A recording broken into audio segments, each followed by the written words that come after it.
merasa seorang diri atau hancur hati atau Anda stres, atau Anda putus asa. Selama kita hidup, pasti ada masalah. Jangan menyerah, masalah boleh datang, tetapi jangan biarkan masalah menghancurkan kehidupan Anda. Karena itu, saksikan New Life Setiap hari Jumat jam 11 malam, hanya di stasiun kesayangan kita. hanya di Batam TV. New Life.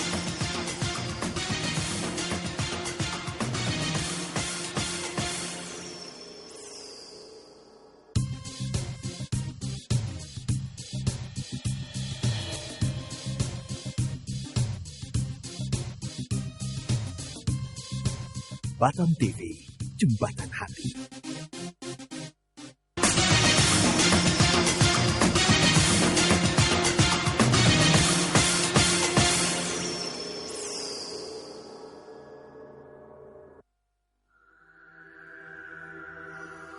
Sudah terjadi Sedang terjadi. dan akan terus terjadi. Ya, selamat malam pemirsa setia New Life. Kita berjumpa lagi, kita bertemu lagi dalam acara yang pastinya akan merubahkan kehidupan Anda, New Life.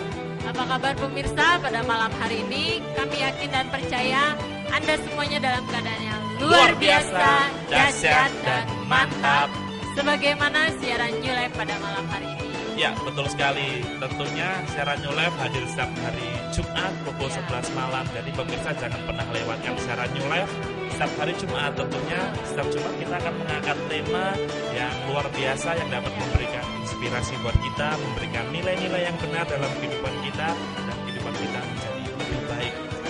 Selain siaran New Life di Batam TV ya, kami juga pemirsa kalau misalnya mau curhat karena di siaran ini terbatas, Anda dapat menghubungi di nomor yang sama di 0819 081 74 kali 1 ya. untuk konseling langsung atau ketemu langsung dengan narasumber. Betul ya. sekali. Dan semua layanan yang diberikan free. Gratis. Ya. Ya, tentunya kita memberikan layanan konseling semuanya free. Tentunya kami berharap dengan satu kerinduan kita memberikan nilai-nilai yang benar sehingga kita memperoleh kehidupan yang baru. Ya, dan supaya kehidupan kita menjadi Berkemenangan. berkemenangan. Iya, nah. Ya, tapi kalau misalnya ngomong-ngomong masalah kemenangan nih Hengki, Ya. gimana mau menang? Kita tahu nih kalau misalnya keadaan ini makin lama gitu, makin banyak masalah gitu. Masalah satu belum selesai, makin banyak masalah lagi. Apalagi kalau kita lihat keadaan ekonomi kayaknya semakin lama semakin terpuruk anjlok ya. kayak gitu. Iya.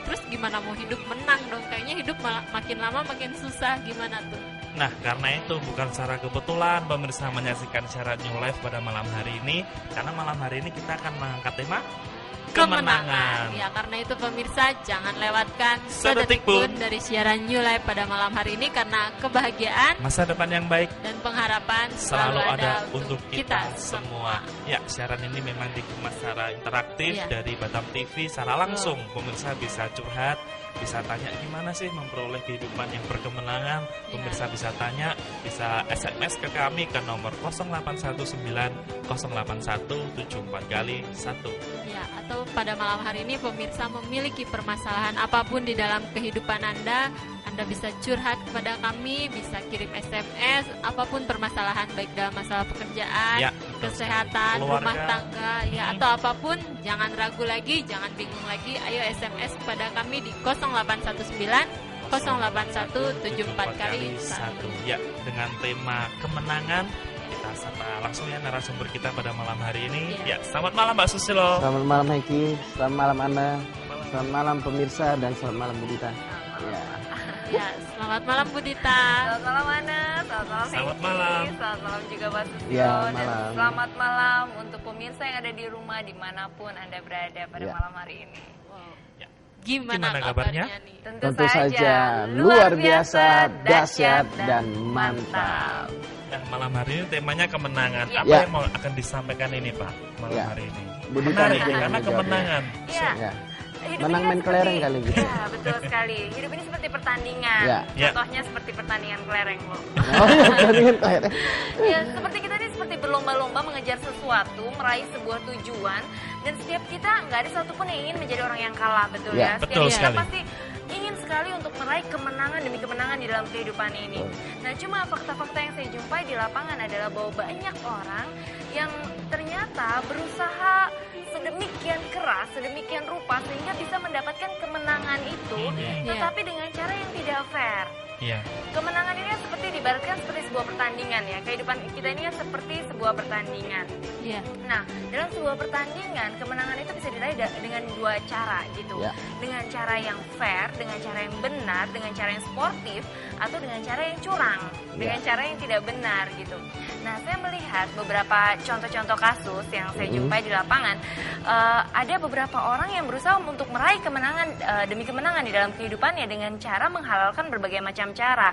Contohnya supaya bisa kaya, menang dari sisi ekonomi, menghalalkan segala cara dengan cara korupsi misalnya. Untuk mendapatkan posisi, menghalalkan segala cara dengan cara jadi penjilat sana sini. Gimana caranya supaya bisa menyenangkan hati atasan, cari muka supaya dinilai baik. Kenapa Padahal mukanya hilang gitu? Dicari-cari jadinya. Padahal sebenarnya tidak berkualitas atau tidak berkompeten. Tapi karena pintar jilat sana sini akhirnya bisa memperoleh posisi itu meskipun tidak seharusnya dia dapatkan. Kelihatannya dari luar dia mendapatkan kemenangan itu, tetapi dari dalam esensinya itu sebenarnya tidak seperti itu. Atau ada juga orang-orang yang berusaha untuk mendapatkan kemenangan dengan cara sikut kanan, sikut kiri. Jangan jauh di luar daripada kena sikut bener. Akhirnya samping kanan kirinya pada berguguran semuanya gitu loh. Tapi kalau sebesar saya berat gitu. Mungkin secara fisik nggak gugur Pak, tapi hatinya udah hancur berkeping-keping gitu. Betul Dilukai sekali. perasaannya demi satu orang yang bersikeras ingin meraih kemenangan, tetapi tanpa dia sadari dia menghancurkan kanan kirinya, sehingga seharusnya potensi-potensi yang ada di sekelilingnya menjadi dalam tanda kutip mandul begitu ya. Jadi tidak bisa mendukung keberhasilan dari seseorang yang begitu menginginkan kemenangan secara seorang diri gitu. Ya, karena kan nggak ada seorang pun yang suka dengan tukang sikut. Betul. Dan bukan tukang cangkul, tukang sikut. Betul sekali. Jadi begitu banyak ya hal-hal yang saya perhatikan. Orang ingin mendapatkan kemenangan tapi dengan cara yang tidak semestinya gitu.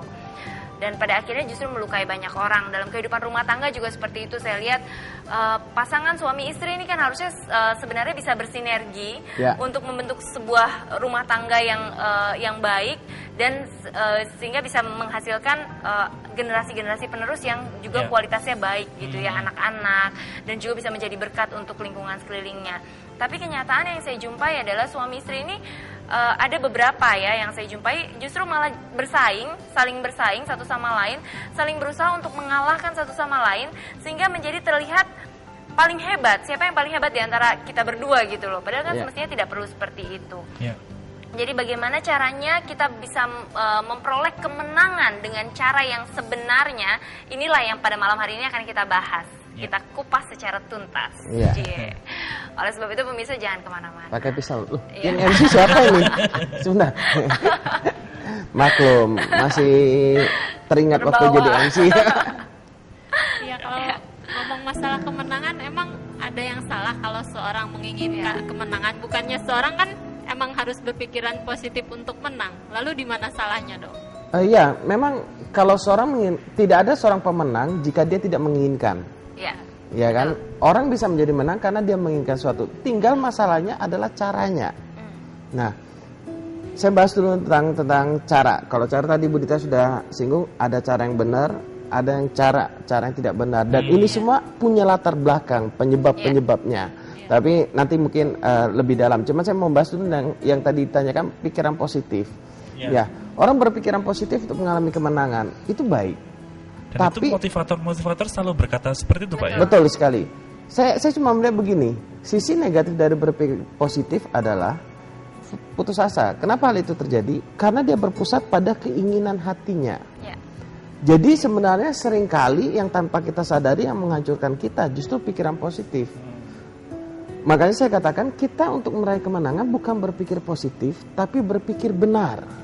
Ini yang seringkali berapa kali siaran akhir-akhir ini saya berkata, berpikirlah dengan benar. Karena positif belum tentu benar. Misalkan saya punya pembantu di rumah, saya bilang, Bi, tolong bersihkan kamar tidur saya. Saya mau berangkat kerja. Saya berangkat kerja, saya pulang, dia bekerja. bekerja yang dibersihkan kebun, yang dipotongin rumput. Positif nggak apa yang dia lakukan? Positif, tapi benar nggak? Nggak benar. Kenapa? Yang saya minta bersihkan kamar tidur, yang dikerjakan potong rumput. Positif, gitu kan ya. Jadi nggak bisa kita berkata, tapi kan yang aku lakukan positif, kata Bibi itu kan. Bukan masalah positif, sekarang benar nggak, gitu kan ya. Nah, sama orang berpikiran positif juga dia harus melihat begini. Apakah yang dia pikirkan itu memang benar sesuai dengan kemampuan dia enggak? Sesuai dengan apa yang Tuhan mau atau tidak? Seringkali kan kita ikut motivator dan melihat cuma begini, kalau dia sukses bisa meraih uang sebulan 100 juta, kita juga pasti bisa, gitu kan. Nah, jadinya akhirnya dia bilang, aku juga pasti bisa seperti dia, 100 juta sebulan, 100 juta sebulan. Apalagi disuruh bukan hanya dipikirkan, diperkatakan. Bahasa kasarnya diimani, tulis, jadikan slogan atau apa, 100 juta, 100 juta. Akhirnya bulan pertama tidak tercapai, masih kuat dia menghibur diri. Mungkin bulan kedua coba lagi, nggak tercapai lagi. Bulan ketiga nggak tercapai. Akhirnya apa? Down. Mungkin 100 juta nggak bisa, ya turunlah 80 juta. Coba lagi, padahal gaji masih 5 juta, pinginnya 80 juta, gitu kan? Kelihatannya muluk-muluk gitu loh, makanya saya katakan berpikir benar. Pikiran yang benar itu pusatnya pasti ke Tuhan, bukan ke keinginan kita. Karena yang paling benar itu hanya Tuhan. Makanya kalau Tuhan memberikan kita kepercayaan, memberikan kita iman bukan karena hawa nafsu kita, itu yang benar. Karena iman memang membuat hal yang supranatural menjadi natural. Supranatural, hal yang tidak mungkin menjadi hal yang biasa. Kenapa? Karena faktornya Tuhan. Tapi kalau faktornya perbuatan kita, keinginan kita, semuanya kita, itu yang saya lihat di lapangan, itulah penyebab kehancuran rumah tangga misalkan. Semuanya karena kita, karena saya. Seharusnya dia suami tahu dong apa yang saya inginkan, ya kan? Pikiran saya positif saja, masa seorang suami nggak tahu? Kami menikah sudah sekian tahun, kok nggak ngerti dan berbagai macam. Tuntutan demi tuntutan itu mengakibatkan pertengkaran demi pertengkaran. Nah, konflik di dalam batin ini akan muncul pada saat kita salah berpikir, gitu kan. Positif belum tentu benar. Saya ingin garis bawain di sana. Berpikir benar itu selalu pusatnya ke Tuhan. Kita punya keinginan, pingin uang 100 juta misalkan. Ya, kalau memang Tuhan kehendaki terjadi. Nah, karena pusatnya ke Tuhan belum terjadi, ya nggak apa-apa. Bukan berarti Tuhan jadi pelit, Tuhan jadi salah. Nah, tapi kalau orang yang berpusat pada diri sendiri, 100 juta dia berdoa, berpuasa, beramal dan segala macam, tidak tercapai 100 juta, akhirnya dia ngomel-ngomel sama Tuhan. Tuhan, bukankah aku sudah berdoa, berpuasa, beramal, nolongin orang dan segala macam? Mana 100 juta? Masih 100 juta aja nggak mau. Nah, ini cara berpikir yang salah. Kenapa saya bilang? Karena pusatnya ke dirinya sendiri. Gitu kan ya? Secara dari luar kelihatannya positif. Dia berdoa, berpuasa, beramal, menolong orang, gitu kan ya. Kelihatannya positif kan? Positif. Punya kepercayaan yang kuat 100 juta sebulan, positif nggak? Positif, tapi motivasinya untuk diri sendiri. Begitu nggak dapat, dia marah. Makanya Tuhan pun dijadikan alat untuk memuaskan keinginannya dia. Ini yang paling bahaya. Makanya kalau kita ikut motivator, ayo kita sadarin, motivator ada yang positif, maksudnya ada yang baik yang bisa kita pelajari. Tapi ingat, pusat semuanya adalah ke Tuhan. Kalau Tuhan yang ngatur, percayalah Tuhan pasti memberikan yang terbaik dengan caranya dia, dengan jalannya dia. Kita kan tidak menyukai proses ya. Pengen 100 juta langsung, cuma Tuhan pinginnya proses. Gitu. Nah, tadi sempat disinggung meraih kemenangan dengan cara benar. Tadi juga ada dikatakan dengan cara salah seperti senggol kanan kiri atau sikut kanan kiri. Nah, apa sih Pak yang melatar belakangnya orang bisa melakukan itu Pak dengan cara yang salah seperti itu? Dengan cara yang salah ya. Yang melatar belakangi seorang bisa melakukan meraih kemenangan dengan cara yang salah itu karena adanya luka batin ya, luka di dalam dirinya yang biasanya disebabkan karena trauma-trauma gitu, trauma-trauma masa lalu. Misalnya kalau waktu kecil sering diejek, misalnya sering dihina ini mengakibatkan kalau tidak diselesaikan akhirnya menimbulkan trauma di dalam dirinya sehingga membuat dia mati-matian ingin berusaha menunjukkan kepada dunia ini bahwa dia adalah orang yang berguna. Nah, kebanyakan orang yang seperti ini akan melakukan dengan cara yang salah gitu loh, dengan dengan segala cara untuk mendapatkan pengakuannya ini gitu, mendapatkan rasa berharganya ini melalui pandangan dari orang lain, karena dulu dia dipandang jelek juga oleh orang lain, akhirnya dia juga berharap pandangan baik dari orang lain dengan cara yaitu ukurannya biasanya kekayaan, kehormatan, kedudukan dan lain sebagainya itu. Padahal sebenarnya inti dari segala sesuatunya kan sebenarnya di esensi ya. Bagaimana sih sebenarnya dalamnya? Orang seringkali melihat kebahagiaan dari luarnya aja, dari tampilan luarnya. Oh, orang kaya, orang berhasil, orang yang punya kedudukan itu adalah orang yang berharga, orang yang bahagia gitu. Padahal sebenarnya kebahagiaan sejati itu asalnya dari dalam. Bukan dari apa yang kelihatan di luar. Seperti itu. Lalu gimana dong caranya supaya kita bisa memperoleh kemenangan itu, supaya tidak senggol kanan, senggol kiri, tapi kita bisa menang gitu. Dengan cara yang benar tentunya. Saya bahas dulu yang saya lanjutkan sedikit, nanti akan terjawab. Bagaimana kita memperoleh kemenangan? Tadi kan penyebabnya adalah karena luka hati. Orang jadi cara nggak benar, kemudian cara berpikir yang salah, harga diri ditentukan dari duit. Ya kan, itu dari mana kita dapat? Dari nilai-nilai budaya. Kalau luka hati dari pengalaman masa lalu yang menyakitkan kita, dan menurut ilmu psikologi, itu harus diterapi, pola pikirnya benar dan berbagai macam. Tapi saya mau katakan begini, untuk Anda bisa mengalami kemenangan, Anda harus mengenal dulu pola pikir yang sesungguhnya yang benar. Luka hati misalkan, waktu Anda mengalami luka hati, lalu jangan sampai begini. Orang yang terluka hatinya, misalkan dia jadi koruptor atau sikut sana sikut sini, lalu mereka membenarkan diri, ya ini kan aku terluka masa lalu, maklumin dong. Pembenaran diri. Pembenaran diri, karena di belakangnya ada luka hati. Misalkan saya kalau mau membenarkan diri, mati gini, ya saya jadi pemberontak karena orang tua saya keras, kurang kasih sayang. Nah itu yang nggak boleh. Kalau kita hanya pelajari psikologi, itu hanya sampai di sana. Nah makanya tadi saya bilang berpikir benar itu berpikir sesuai dengan apa kata Tuhan. Kalau Tuhan berkata, aku ciptakan kamu manusia itu sempurna, mulai katakan saya sempurna. Seburuk apapun masa lalu saya adalah seorang pemenang. Nah mulai dari sana. Kenapa? Karena saya percaya bahwa Tuhan ciptakan manusia, nggak ada seorang pun yang kalah. Kalau kalah, kita nggak akan pernah jadi di dunia.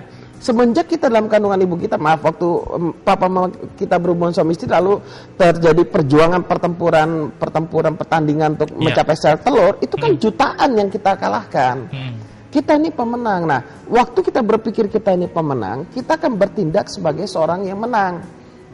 Kalau kita mau mengalami kemenangan, kita harus menyadari dulu bahwa kita ini adalah pemenang. Pemenang itu akan bertindak, dia melatih dirinya, dia bertanding, dia berjuang dengan cara yang benar. Pola pikir itu akan sangat menentukan. Nah, dari pola pikir yang benar, kan input data nih, pola pikir. Itu akan mempengaruhi apa yang kita percayai. Bukan hanya saya sekedar tahu, tapi apa yang saya percayai. Oh, kalau misalkan saya ngomong sama Hengki, Heng, kamu ini pemenang, Tuhan ciptakan kamu tuh spesial, pemenang, seperti saya berkata kepada pemirsa. Kalau Hengki cuma jadikan itu pengetahuan saja, itu tidak merubah apa-apa. Makanya kalau saya berkata, Heng, kamu ini pemenang, dalam hati Hengki, yes, aku memang pemenang. Tindakannya akan berubah. Kalau Anda, misalkan Budita berkata kepada Hengki, Heng, hidupmu ini sudah pulih sempurna di mata Tuhan. Dia mulai katakan, ya aku sempurna di mata Tuhan. Dia jadi tidak mengingat masa-masa lalu yang buruk, gitu loh. Makanya berita yang kita dengar, pengetahuan yang kita terima, itu akan sangat mempengaruhi apa yang kita percayai. Apa yang kita percayai akan mempengaruhi perasaan kita. Ya, waktu saya berpikir saya adalah seorang pemenang, ya perasaan saya kan senang. Wah, aku ini pemenang. Aku harus belajar lebih keras mempertahankan kemenangan, misalkan begitu kan. Mempengaruhi perasaan dan mempengaruhi tindakannya dia. Makanya cara mendidik anak, misalkan kita bukan begini, misalkan, nak belajar, kalau nggak belajar, kamu nggak naik kelas, nanti kamu jadi anak yang bodoh. Salah itu Pak ya? Bukan begitu sebenarnya. Kalau kita mau ngajarin anak pinter, itu rajin belajar, yuk belajar yuk, sama papa, sama mama. Jadi dia tidak belajar karena ancaman, tapi karena dia sadar bahwa, aku ini diciptakan sebagai anak yang pinter loh. Aku rajin belajar. Aku ini diciptakan sebagai anak yang baik loh. Aku jadi orang yang baik. Kayak memberikan input yang benar, Pak ya. Betul. Memberikan identitas yang benar, gitu kan ya. Tapi kan yang terjadi maksud orang tua kan baik nih. Nakut-nakutin anak biasanya gitu kan ya. Kalau kamu nggak belajar kamu jadi anak bodoh nanti. Kalau kamu nggak naik kelas jangan salahkan papa mama gitu kan ya. Dasar berarti kamu bodoh karena kamu malas. Nah, yang jadi korban siapa? Anak. Maksud orang tua semuanya baik. Tapi caranya yang salah itu malah bisa menghancurkan anak. Gitu kan? Jadi makanya pola pikir yang benar, kepercayaan yang benar, mempengaruhi perasaan yang benar, mempengaruhi tindakan yang benar. Nah, waktu kita bertindak benar karena kita menyadari kebenaran bahwa kita ini adalah pemenang, kita adalah orang yang baik, kita adalah orang yang lemah lembut, gitu kan? Tindakan kita akan mempengaruhi itu, mengarahkan kita kepada kemenangan. Dan bukan hanya sampai di sana, komunitas itu sangat diperlukan. Lingkungan yang mendukung kita itu sangat diperlukan. Makanya penelitian mengatakan untuk merubah orang yang orang buruk menjadi yang baik dibutuhkan 10 orang di sekitarnya. Ini menurut survei. 10 orang baik tentunya ya, Pak. Ya. Tapi saya lebih percaya begini, untuk merubah seorang yang baik dibutuhkan sentuhan Tuhan dalam hidupnya. Merubah seorang yang jahat dibutuhkan sentuhan Tuhan dalam hidupnya. Kalau Tuhan menyentuh hidupnya, dia bisa berubah. Kenapa? Karena perubahan itu harus mulai dari dalam. Komunitas memang perlu. Kenapa? Komunitas ini memberikan kita informasi yang benar. Nah, makanya waktu saya nulis buku, saya nulisnya kabar baik yang merubah hidup Anda. Bukan kabar buruk, bukan ancaman, bukan yang menakutkan yang merubah hidup kita. Kabar baik, kabar yang benar yang bisa merubah hidup kita. Lalu gimana caranya Tuhan bisa menyentuh hidup kita, Pak? Tuhan tuh kan Maha Kasih. Makanya Tuhan model bagaimana yang kita percayain. Kalau kita percaya Tuhan itu kejam, dikit-dikit marah, wah kita susah. Ketakutan ya, Pak ya. Hidupnya jadi ketakutan. Kita beribadah juga karena takut Tuhan marah. Kita memberi karena takut Tuhan marah. Kita berdoa karena takut Tuhan marah. Dan berbagai macam. Itu kembali apa yang kita percaya itu, Pak ya. Iya, betul. Makanya kalau saya pribadi percaya Tuhan tuh Maha Kasih. Sekalipun saya salah, Dia mengasihi saya dengan kasih yang tulus dan kasihnya itu tanpa syarat. Nah, itu nanti kalau mau bahas nanti secara detail lain waktu. Ya. Kami menunggu SMS-nya buat pemirsa yang mau curhat. Tentunya tadi ada yang SMS, boleh curhat? Boleh. Pemirsa bisa SMS ke 0819 081 74 kali 1. Nah, gimana Pak? Biasanya orang pengen menang, kalau aku ini orang egois, gimana sih cara menang biar aku nggak egois? Ini gimana Pak? Oh iya. Contoh simpel mungkin. Sahabat saya yang lemah lembut yang menjelaskan. Iya, balik lagi seperti yang tadi Pak Susilo juga udah sampaikan ya, bahwa seringkali kenapa sih seseorang bisa berperilaku secara salah, itu karena nilai-nilai yang salah yang dia miliki itu mempengaruhi perasaannya dan pada akhirnya mempengaruhi pola tindakannya. Betul. Nah, kalau ingin merubah sikap dari seorang yang egois menjadi orang yang tidak egois, mulailah miliki pola pikir yang benar tentang diri kita sendiri, bahwa saya ini adalah orang yang suka memberi, saya ini adalah orang yang penuh kasih terhadap orang lain, saya ini adalah orang yang baik hati, saya adalah orang yang lembut hati. Mulai miliki pola pikir yang benar tentang diri kita sendiri. Setelah kita miliki pola pikir itu, hati kita juga pasti akan berubah, perasaan kita juga pasti akan berubah gitu loh. Oh, saya adalah orang yang baik, oh saya adalah orang yang suka memberi, oh saya adalah orang yang suka menolong orang lain. Nah, secara otomatis tindakan kita pun akan mengikuti apa yang kita pikir, apa yang kita rasakan, pasti akan kita lakukan. Iya. Dan pertanyaannya kan bagaimana merubah orang yang egois gitu kan ya. Kita punya teman, punya pasangan yang egois kan. Kembali sama, katakan perkataan yang benar kepada orang itu. Ini bukan kita membohongi diri. Saya ambil contoh, misalkan Heki memang egois gitu ya. Contoh nih Pak. Jangan marah dong, aku pulang dah. Jangan salah menilai diri. Misalkan Heki seorang yang egois gitu ya. Kalau saya bilang kamu nih orang yang egois, dia pasti ngelawan dong. Tambah egois munculnya. Saya juga egois, saya jadi muncul. Nah, bagaimana menghadapi orang egois? Misalkan Heki orang yang egois, saya berkata, oh makasih Tuhan buat kelembutan hatinya, dia sudah baik sekali, ya kan? dia kok jadi film India ini? Enggak, mungkin awalnya kan jadinya begini, tapi faktanya kan dia egois. Saya tahu bahwa faktanya dia egois gitu kan ya. Makanya kalau kita berdoa kepada Tuhan, kita percaya nggak Tuhan menjawab doa kita? Kalau kita percaya Tuhan menjawab, berarti kan doa saya misalkan Hengki, seorang yang egois, saya percaya Tuhan sudah menjawab doa saya, berarti yang saya lakukan apa? Bersyukur, perkatakan perkataan yang positif, yang benar. Nah, waktu Hengki merasakan diperkatakan terus hal yang positif, misalkan anak papa lemah lembut, misalkan Hengki ini orang lemah lembut, baik dan berbagai macam, misalkan dikatakan begitu, itu mencipta gambaran dia tentang dirinya. Betul. Nah, dari materi tentang gambar diri, tentang citra diri, kita tahu bahwa salah satu sumber yang membentuk gambar diri kita adalah perkataan orang. Nah, untuk kita merubah orang yang egois, bahasa kasarnya, ciptakan gambaran yang benar tentang dia seperti yang kita rindukan. Gitu.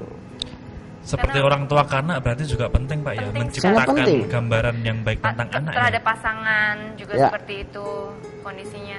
Karena seringkali ya kita jumpai fakta di lapangan, ketika seseorang berbuat jahat dan dibalas lagi dengan kejahatan ini nggak akan pernah selesai, dan pada akhirnya berakhir dengan kekonyolan demi kekonyolan gitu. Dan kalau ditanya siapa pemenangnya gitu, kelihatannya dua-duanya kan sama-sama berjuang untuk mendapatkan kemenangan dengan cara yang tidak semestinya ya, dengan cara yang salah. Mereka bertengkar dan segala macam gitu. Tapi pada akhirnya siapa yang menang? Gak ada yang menang, semuanya kalah karena semuanya terluka, semuanya disakiti. Tetapi kalau ada salah satu orang yang mau untuk mengalah dalam artian mengalah untuk kemenangan ya, mengalah terhadap dirinya sendiri, mengalah terhadap keegoisan diri sendiri, mengalah terhadap keangkuhan diri sendiri, mengalah terhadap kesombongan ya. Pada akhirnya kalau mengalah gitu artinya dia menang sebenarnya kan? Sebenarnya dia menang terhadap dirinya sendiri, dan pada akhirnya dia juga bisa memenangkan orang lain gitu, bisa membawa orang lain, oh iya ya aku udah jahat kayak gini, dia balas dengan kebaikan, dia justru tetap sayang sama aku, dia justru masih tetap percaya bahwa aku adalah orang yang baik. Lama-lama orang yang jahat itu jadi sungkan gitu, jadi nggak enak, kayaknya aku nggak enak deh jahat terus-terusan gitu. Akhirnya juga bisa membawa orang lain untuk menjadi lebih baik lagi. Nih ada SMS dari 1366. Bagaimana caranya menghilangkan rasa dendam yang sudah hampir 8 tahun karena persaingan bisnis? Terima kasih. Cara menghilangkan dendam adalah dengan tidak memakai perasaan. Karena mengampuni orang lain itu bukan berdasarkan perasaan, tetapi mengampuni adalah sebuah keputusan. Jadi kalau pada malam hari ini Anda menyadari bahwa Anda adalah seorang yang sudah menyimpan dendam selama 8 tahun, sebenarnya kalau Anda sudah menyadari hal itu dan Anda ingin lepas dari situ, ambil keputusan gitu loh. Karena sebenarnya pada saat Anda memutuskan untuk Anda dendam dan Anda tetap bertahan dalam kondisi dendam itu, sebenarnya pribadi pertama yang paling dirugikan di dunia ini terhadap akibat dari dendam Anda itu bukan orang yang sedang Anda benci, bukan kompetitor atau saingan bisnisnya, tetapi sebenarnya Anda sedang melukai diri Anda sendiri. Survei medis sudah membuktikan ya, bahwa selama 5 menit saja seseorang memendam amarah di dalam hatinya, itu menghilangkan kekebalan tubuhnya selama 6 jam. Jadi bayangkan kalau 8 tahun Anda memendam amarah itu, berarti sudah berapa banyak kekebalan tubuh Anda harus terbuang percuma begitu saja. Makanya salah satu penyebab penyakit kanker adalah dendam. Orang yang sakit hati, tetapi bukan berarti kita juga boleh menghakimi ya. Jadi kalau ketemu orang kanker, ini pasti gara-gara dendam, jangan-jangan. Tidak selalu lah ya. Tapi survei medis membuktikan bahwa ada dampak, ada korelasi, ada kaitan antara orang-orang yang menyimpan amarah, menyimpan sakit hati, menyimpan dendam terhadap timbulnya sakit penyakit di kemudian hari. Jadi ya, kalau Anda ingin menolong diri Anda sendiri, ambil keputusan dan ampuni. Saya ingin nambahkan begini, karena ini bicara bisnis. Yang pertama, sadarilah bahwa bisnis itu hanya sementara, itu titipan dari Tuhan. Bukan punya kita, itu punyanya Tuhan. Dan itu bukan segala-galanya. Dan itu bukan segala-galanya. Dan kalau ada orang nyakitin kita, persaingan bisnis dia pakai cara nggak benar, nggak apa-apa. Yang penting kita tetap cara yang benar gitu. Cepat atau lambat orang tahu cara yang benar yang mana gitu kan. Betul, ya. Pak. Dan cara yang benar salah satunya adalah kalau misalkan dia pakai cara nggak benar, ya kita tetap pakai cara yang benar gitu kan ya. Rugi kalau kita sakit hati gitu kan, rugi. Lebih bagus kita ya mengampuni, sudah memang orangnya begitu. Bahkan kalau perlu sekali-kali pernah saya mendengar sebuah kesaksian, ada cara yang nggak benar, itu didatangin, diajak ngobrol baik-baik gitu kan, komunikasi. Dan memang itu tidak selalu disarankan, tergantung kasusnya. Ini kan soalnya kan tidak dijelaskan secara detail ya. Kenapa kita sakit hati sih? Sebenarnya karena begini, kita berpusat pada keinginan kita, pada diri kita. Maaf, misalkan Anda berkata kurang ajar, gua sudah gini, dia sikat begini gitu kan ya. Kenapa? Karena keinginan kita yang tidak tercapai gitu kan. Makanya yang tadi saya bilang, kalau orang berpusat kepada hawa nafsu keinginan dia, itu akan muncul masalah. Makanya kalau ada persaingan bisnis nggak benar, tetaplah bersyukur. Dan kita ingat, kita percaya bahwa rezeki atau berkat itu asalnya dari Tuhan. Ya, betul Pak. Kalau Tuhan, orang mau jegal bagaimanapun, kalau Tuhan mau buka pintunya akan terbuka tetap. Kalau Tuhan sudah buka pintu, nggak akan ada yang bisa nutup. Kalau Tuhan sudah nutup, nggak akan ada yang bisa buka. Nah, kalau Tuhan sudah nutup pintunya, siapapun nggak bisa buka, termasuk usaha kita sekeras apapun. Semakin kita berusaha nutup pintu yang tertutup karena Tuhan nggak mau kita melangkah ke sana, semakin sakit hati lah kita. Ya. Dan juga seringkali kalau bisnis ini kan kita pengennya nggak ada persaingan ya. Padahal kalau nggak ada persaingan mana ada pemenang. Ya kan? Kalau kita ingin menang ya kita harus siap dong adanya persaingan. Tentunya dengan gitu. Cara yang benar ya. Tentunya dengan cara yang benar. Jadi jangan rugilah kalau kita merasa sakit hati karena adanya persaingan ini gitu. Ya, ini ada SMS dari 0886. Selamat malam, bagaimana cara menimbulkan kepercayaan sama pasangan yang pernah selingkuh walau dia berjanji tidak akan mengulangi, dari Ibu Eta di Batuaji. Ini mungkin Bu Eta menjawab. Memberikan kepercayaan. Ya, kalau saran saya sih Bu, sebenarnya cara kita bisa bagaimana cara ibu ini bisa menimbulkan percaya kepercayaan ya, betul. Bisa percaya lagi terhadap pasangannya. Mencipta tadi ya. Iya, mulailah memperkatakan perkataan-perkataan yang benar, Bu. Mulai perkatakan pada pasangan ibu bahwa pasangan ibu adalah pasangan yang paling setia. Pasangan ibu adalah seorang yang setia, orang yang baik hati. Mulai ibu perkatakan, mulai ibu doakan. Dan di samping itu, ibu juga mulailah untuk memberikan pelayanan-pelayanan yang terbaik gitu. Kadang gini ya Bu, karena kita udah terluka, kita merasa disakiti, jadi kita pada akhirnya jadi enggan gitu untuk melayani lagi. Dia tuh udah begini, dia udah nyakitin hati saya, enak aja saya mau baik gitu sama dia. Tapi saya mau katakan sama Ibu, justru pola pikir yang seperti itu adalah pola pikir yang keliru. Jadi mulai sekarang milikilah pola pikir yang benar. Mulai layani suami dengan lebih baik lagi. Coba perhatikan apa yang menjadi kebutuhan suami, apa yang menjadi bahasa kasih dari suami. Ada suami yang suka dengar pujian, atau ada yang suka saat-saat mengesankan, ada yang suka hadiah, ada yang suka sentuhan atau belayan, ada yang suka waktu atau saat-saat bersama gitu ya dengan pasangan. Jadi temukan bahasa kasih pasangan, apa yang paling disukai oleh pasangan, dan mulailah layani berdasarkan bahasa kasihnya gitu Bu. Nah dari sana Ibu bisa merasakan akan semakin baik gitu, mulai memupuk cinta, mulai untuk mengenal tipe kepribadian pasangan. Dan kalau Ibu bingung apa sih yang disampaikan ini kok kayaknya asing gitu bahasanya gitu, Bu, memang kita agak lebih sulit ya, agak sulit untuk menjelaskannya di acara ini karena memang kan kami terbatas durasi. Tetapi kalau Ibu ingin lebih jelas bagaimana sih cara kiat-kiat memupuk cinta dengan pasangan yang baik, bagaimana cara mengenal tipe kepribadian pasangan, cara mengenal bahasa kasih pasangan, Ibu bisa menghubungi di nomor yang sama setelah acara ini berakhir. Dan saya ingin menambahkan Bu, jangan berpijak pada kesalahan suami untuk membenarkan perbuatan Ibu yang salah. Contohnya Ibu marah-marah sama suami, oh itu wajar. Kenapa? Karena dasar dia brengsek, karena di sini, misalkan. Nah itu namanya kita berpijak pada kesalahan untuk membenarkan perbuatan kita yang salah. Nah itu yang banyak terjadi. Dan kalau misalkan saya nggak tahu ini sudah menikah belum ya, karena sebut pasangan saja ya. Kalau pasangan Ibu memang punya niat baik untuk berjanji bahwa tidak mengulangi, lebih bagus ajak konseling berdua supaya dibimbing. pelan-pelan, dan ibu diberikan nilai-nilai, suami juga atau pasangannya diberikan nilai-nilai supaya lebih kuat. Karena kalau nggak ada pembimbingan untuk orang merubah kebiasaan yang buruk jadi baik, itu butuh waktu, butuh komunitas yang baru sehingga suami itu punya pola pikir yang benar.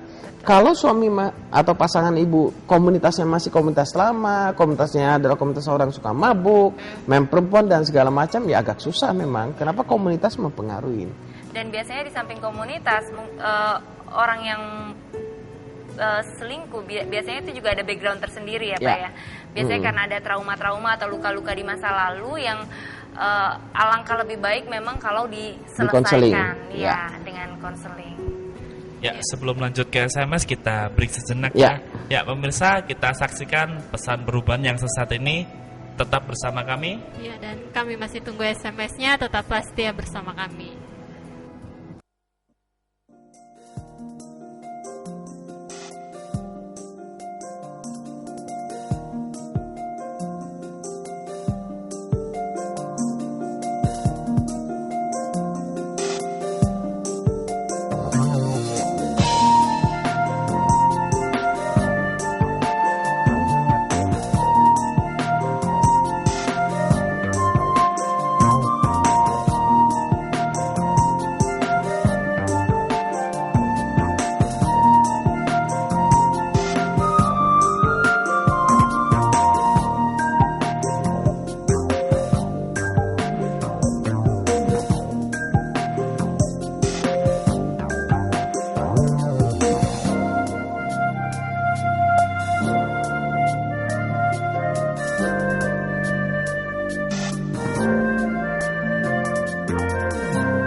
Terima kasih pemirsa karena Anda masih tetap setia bersama kami. Ya, kami masih tunggu SMS-nya pemirsa yang mau curhat, yang mau cerita tentang apapun yang sedang Anda alami, gimana cara memperoleh kemenangan dalam kehidupan ini. Pemirsa bisa SMS ke 0819 081 74 1. Nah, ini ada kabar baik.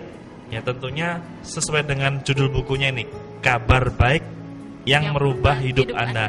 Nah, ini kan karya Pak Susilo yang pertama ya Pak ya? Ya. Dan sudah terbit dan sudah tersebar Pak ya? Ya. Ya, boleh cerita sedikit Pak, apa Pak tentang buku ini atau gimana cara memperoleh buku ini kalau pemirsa ingin memperoleh kabar baik ini Pak? Ya, ini yang saya tulis adalah buku rohani. Ya. Kenapa? Karena dalam saya menolong orang, dalam membimbing orang, dalam konseling, termasuk buat diri saya sendiri secara khusus dalam penyembuhan luka batin, itu ternyata pusatnya ke Tuhan. Kalau kita sudah berpusat kepada Tuhan, ya semuanya akan lebih mudah untuk kita menghadapinya. Nah, makanya di sana saya beritakan kabar baik, pandangan Tuhan tentang kita itu bagaimana sih? Ya. Apakah kasih Tuhan itu bersyarat? Apakah Tuhan itu marah benci sama kita atau bagaimana? Makanya saya percaya waktu kita ngerti kabar baik ini akan merubah hidup. Nah, gimana Pak cara dapat buku ini Pak? Oh, di toko buku ada, toko buku Gloria ada. Atau bisa menghubungi di New Life bisa, hubungi aja nomor yang sama. Nanti bisa ambil di sekretariat New Life gitu ya, bisa janjian gitu, nggak ada masalah. Jadi bisa telepon saja. Mau ketemu juga boleh. Nanti kan misalkan mau beli buku, kita ketemu sambil ngobrol-ngobrol, biar lebih enak. Dan saya sudah praktekkan ini. Pernah saya diundang ke Medan ngisi tentang kesembuhan batin. Kesembuhan batin. Kesembuhan batinnya saya tidak pakai ilmu psikologi yang saya pelajari. Oh, kamu jadi pemberontak karena ini. Kamu jadi orang yang jadi waria atau lesbi karena ini. Enggak. Kenapa? Kalau hanya di sana itu tidak menyembuhkan. Itu hanya menemukan penyebab. Nah, kesembuhannya itu dimulai dari mendengar kabar baik ini. Ya. Ada rencana Pak buku yang kedua Pak? Ada. Wah, luar biasa. Sedang dalam proses. Baru terbit Pak. Ya, nanti ditunggu aja ya. Kita ke SMS selanjutnya aja dari 5202. Ya, selamat malam New Life. Saya menang walau masih sering sakit hati. Dulu suami baku piara dengan perempuan lain sampai punya anak. Tapi suami tetap kembali sama saya lagi. Bagaimana saya bisa melupa masa lalu yang begitu sakit dalam hidup saya? Saat itu dan sekarang ini saya sering ingat kejadiannya. Terima kasih. Ya, silakan. wanita yang menjawab? Iya Bu, seringkali semakin kita berusaha berjuang keras untuk melupakan sesuatu, seringkali yang muncul adalah kita semakin mengingatnya gitu. Semakin kita berjuang untuk melupakan sesuatu, semakin hal itu terngiang-ngiang di dalam benak kita. Jadi kalau Ibu ingin melupakannya, caranya simple, caranya gak usah diingat gitu. Mulailah fokus untuk membina rumah tangga yang lebih indah lagi bersama dengan suami, mulai memupuk cinta dengan suami, bangun komunikasi yang jauh lebih baik dengan suami. Karena sebenarnya keluarga ini kan kita pada saat kita membina sebuah rumah tangga, dua pribadi sudah menjadi satu. Nah, tetapi bagaimanapun kita harus menyadari bahwa keduanya ini kan punya sifat, latar belakang, pola pikir yang berbeda. Nah, bagaimana cara menyatukannya adalah dengan mempererat komunikasi, dengan mempererat hubungan, dengan menghabiskan waktu bersama-sama gitu ya, meluangkan waktu bersama-sama untuk membahas masalah hubungan ibu dan suami gitu ya, mempererat hubungan suami istri dulu gitu loh Bu. Seringkali orang yang sudah berumah tangga itu sering merasa bahwa anak-anak adalah hal yang utama, padahal sebenarnya fondasi dari kehidupan berumah tangga ini adalah bagaimana eratnya hubungan suami istri. Jadi kalau menurut saya pererat hubungan dengan suami itu yang paling diutamakan, dan selalu bersandar kepada Tuhan Bu. Jadi hubungan yang Ibu bina dengan suami ini ikut sertakan Tuhan gitu loh Bu. Seringkali kita hanya berpikir bahwa suami istri ini hanya hubungan saya dan suami, saya dan pasangan saja dan sudah. Padahal ini erat kaitannya dengan bagaimana juga hubungan kita dengan Tuhan. Dan ketika Ibu bisa mengandalkan Tuhan di dalam hubungan ibu dan suami, maka segala sesuatunya pasti akan Ibu lepaskan gitu. Ibu akan bisa percaya kepada suami. Karena apa? Karena Ibu percaya bahwa Tuhan yang maha kuasa, yang maha mengasihi Ibu juga menjaga suami Ibu 24 jam non-stop. Ya. Dan mungkin waktu Ibu mendengar saran Bu Dita, Ibu terpikir, Bu nggak bisa ngelupain. Gimana caranya kan gitu ya? Iya. Bu, kalau mau melupakan sesuatu, maksudnya bukan Ibu berusaha keras untuk melupakan, nggak akan pernah bisa. Semakin Ibu mau berusaha keras melupakan, semakin itu muncul. Nah, bagaimana cara melupakannya? Ibu fokus pada hal yang benar. Dan bagaimana cara melupakannya? Bu, setiap orang tuh punya track record masa lalu yang buruk. Kuburlah itu, belajarlah menerima. Bahasa kasar itu sudah terjadi, kita mau ingat juga nggak ada gunanya. Jadi biarkan tuh dikubur, kesalahan dari suami dikubur semua. Ya sudah, kita menatap masa depan, bagaimana membangun rumah tangga yang bahagia. Jadi waktu-waktu Ibu lebih banyak diisi bagaimana membangun rumah tangga yang bahagia. Aku percaya rumah tangga aku itu menyenangkan, dipulihkan, mulai perkataan-perkataan yang benar tentang rumah tangganya Ibu. Waktu Ibu memperkatakan perkataan yang benar tentang suami, tentang rumah tangga Ibu, maka itulah yang akan terjadi. Kenapa? Karena semua perhatian tersita kepada hal yang benar. Suami Ibu pun akan tersita kepada hal yang benar. Jadi bukan begini, bukan Ibu nanti sama suami, aku sudah ngampuni kamu, tapi kamu tahu nggak sakit sekali. Nah itu akhirnya membangkitkan lagi luka lama. Tapi memang apa yang kami sarankan ini mungkin bagi Ibu terasa tidak mudah, tapi percayalah, kalau Ibu percaya kekuatan dari Tuhan dan Tuhan sudah memberikan kemampuan pada Ibu untuk melakukan hal yang benar, itu akan terjadi. Ya pemirsa, kami masih tunggu SMS-nya. Buat pemirsa yang mau curhat apapun mengenai kehidupan Anda, kami tunggu di 0819 08174 kali 1, baik yang berhubungan dengan tema ataupun tidak. SMS selanjutnya dari 6832. Selamat malam New Life, selamat malam. Bagaimana caranya untuk memaafkan suami yang mengkhianati, yang sulit rasanya selalu terlintas di pikiran saya, padahal kata suami saya, dia sudah bertobat. Hampir sama seperti tadi ya. Hampir sama. Jawabannya sama.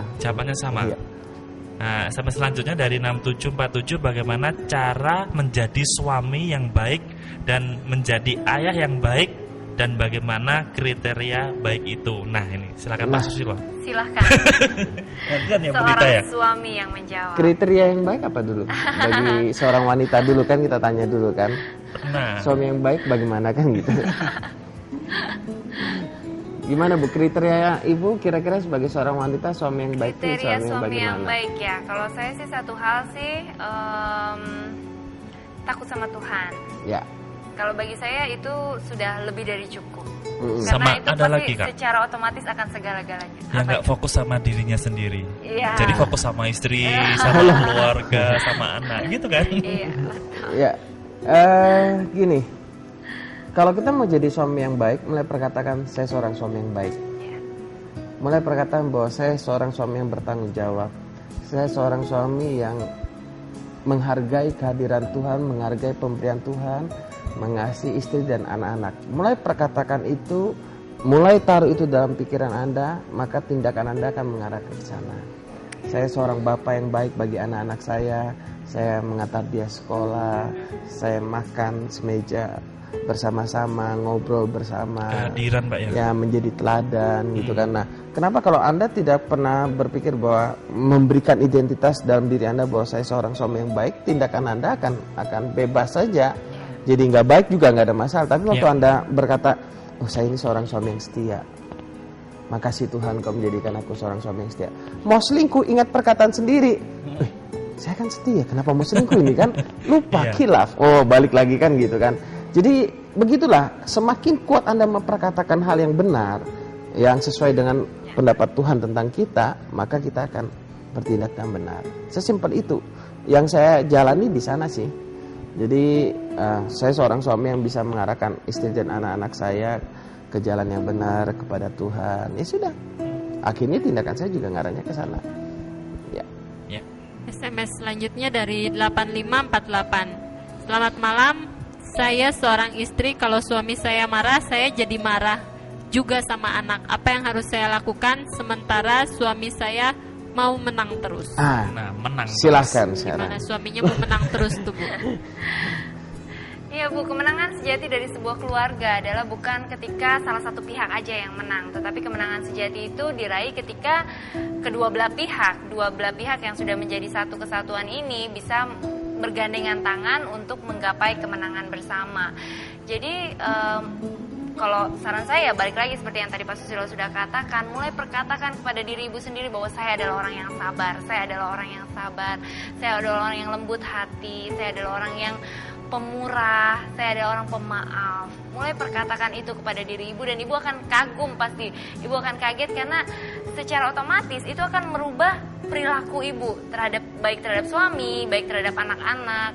Dulu saya juga orang yang emosian kok Bu, gampang emosian, tetapi saya percaya bahwa saya bisa berubah, ibu juga pasti bisa mengalami hal yang sama. Ketika saya mengalami perubahan terjadi ketika saya memiliki pola pandang yang benar terhadap diri saya sendiri.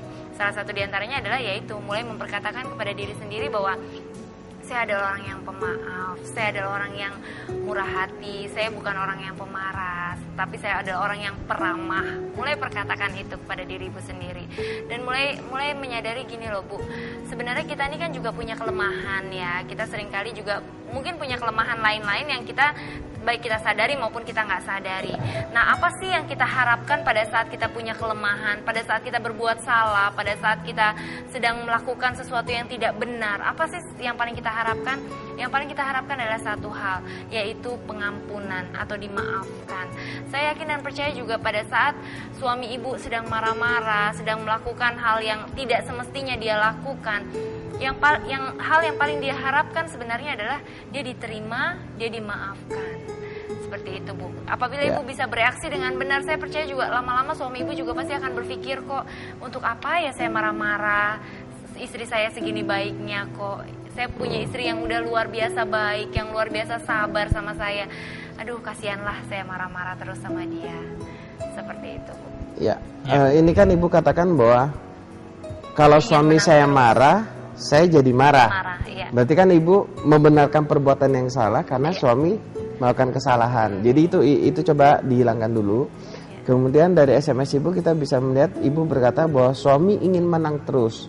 Lakukan saran saya Bu, setiap malam coba doa bersama. Ibu mulai katakan, Tuhan terima kasih buat kelembutan hati suamiku. Terima kasih Engkau sudah memberikan aku seorang suami yang terbaik.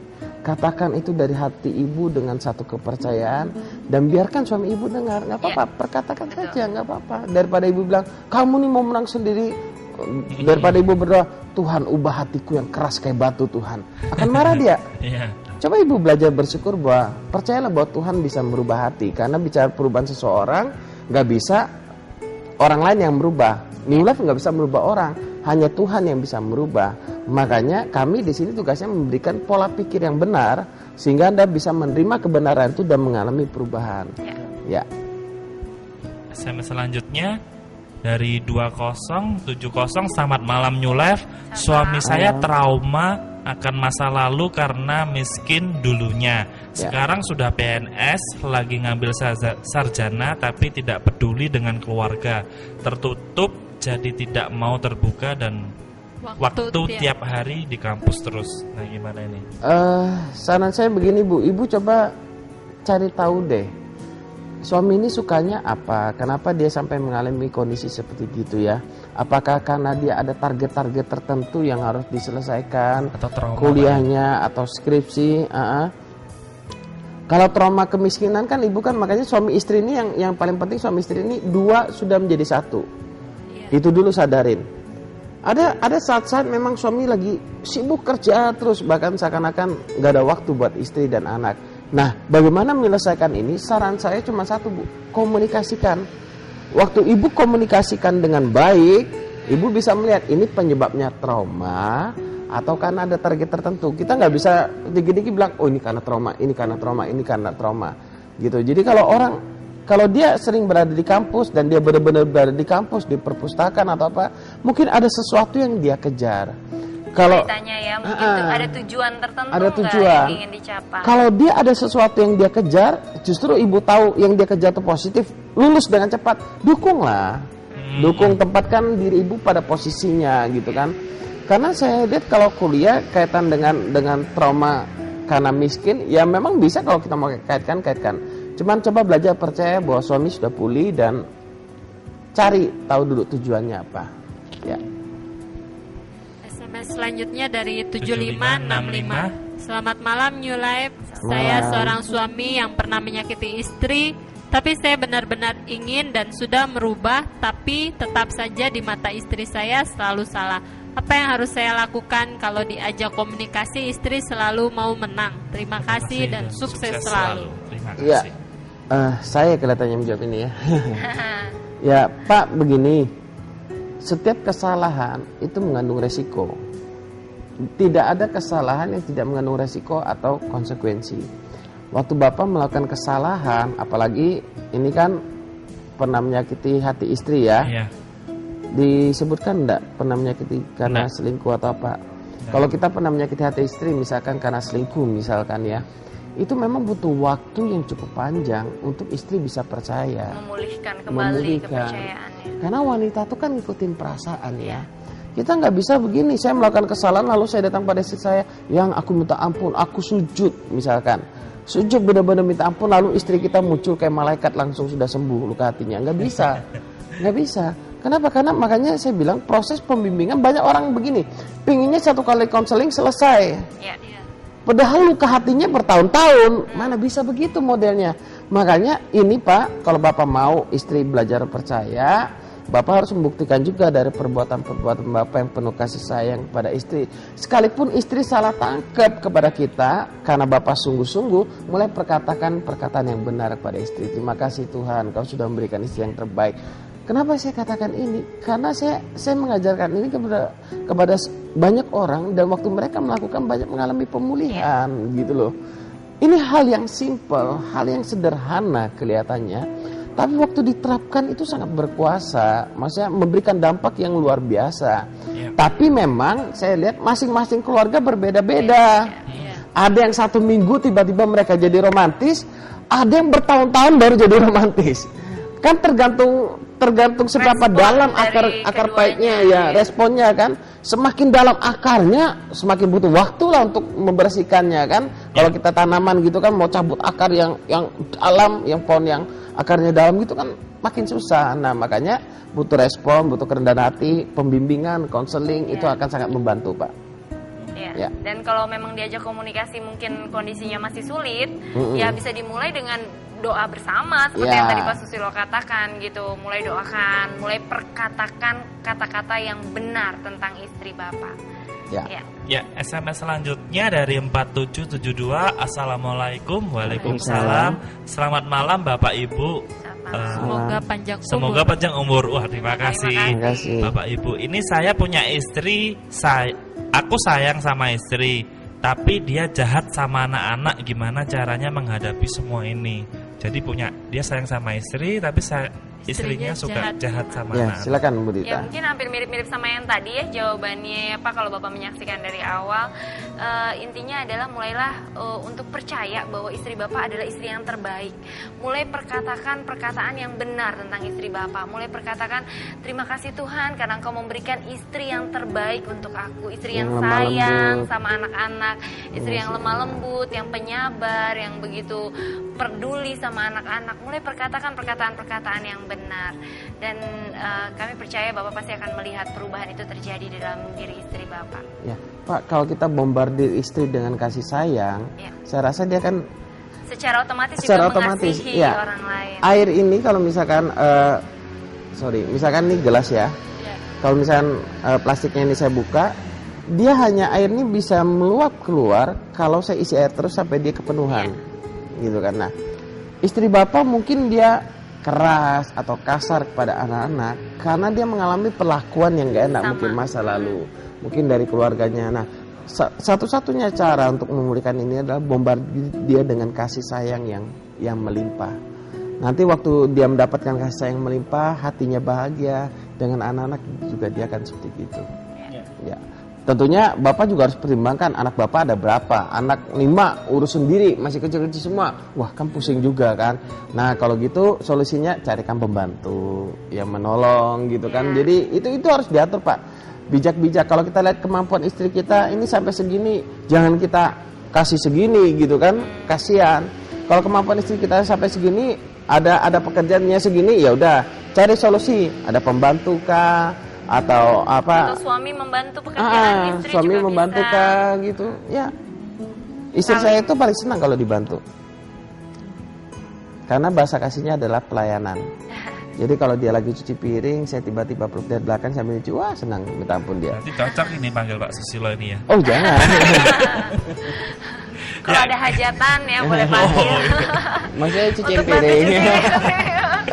Ya, SMS selanjutnya dari 6131. Bagaimana cara dan tindakan kita untuk berhenti berselingkuh sedangkan dia sudah tahu bahwa kita sudah punya pasangan, sedangkan dia tetap bersikukuh, dia tetap mau dijadikan sebagai simpanan. Bagaimana tuh Pak untuk berhenti berselingkuh? Ya, mungkin ini seorang laki-laki mungkin ya. Ya. Dia tahu kita sudah punya pasangan, tapi ada orang. Saya laki-laki sudah punya pasangan, punya selingkuhan. Itu bersikukuh tetap untuk pengen jadi simpanannya. Pak, hubungan itu kan dimulai dari dua belah pihak. Kalau Bapak tidak memberikan respon, pihak sana mau paksa gimana pun nggak akan bisa kan gitu. Dan jangan memakai alasan yang selingkuhannya ini mau diselingkuhi gitu ya, dijadikan dimadu untuk pembenaran perbuatan Bapak yang salah yang gitu. Selingkuh itu apapun yang terjadi itu salah, itu melukai hati istri Bapak.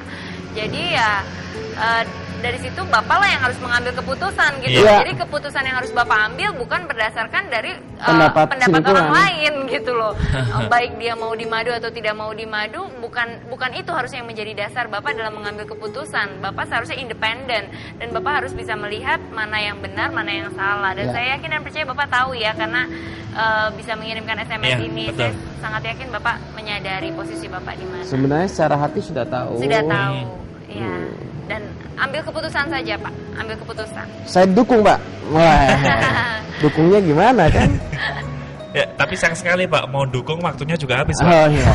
Ya, mungkin di penghujung acara ini ada yang mau disampaikan buat pemirsa yang di rumah dari Bu Dita? Iya, kemenangan sejati itu bukan berarti harus mengalahkan orang lain. Justru seringkali kemenangan sejati itu bisa kita raih ketika kita mau bersinergi dan bekerja sama dengan orang lain. Jadi jangan pernah beranggapan bahwa orang lain itu sebagai pengacau atau penggagal kita untuk bisa meraih kemenangan. Justru Tuhan menyediakan orang lain untuk bisa menjadi pendukung bagi kita untuk bisa bekerja sama untuk meraih kemenangan bersama. Iya. Double wow. Luar biasa dari Pak Susilo. Saya cuma ingin katakan begini, sadarilah bahwa Tuhan sudah menjadikan kita pemenang. Bertindaklah sebagai seorang pemenang. Ya, luar biasa sekali. Terima kasih buat Ibu Dita, buat Pak Susilo, buat nilai-nilainya luar biasa. Kami masih menunggu Jumat lagi, Pak. Siaran lagi kita. Kami juga mengucapkan terima kasih banyak pada pemirsa yang telah setia menyaksikan siaran New Life ini dari awal hingga akhir.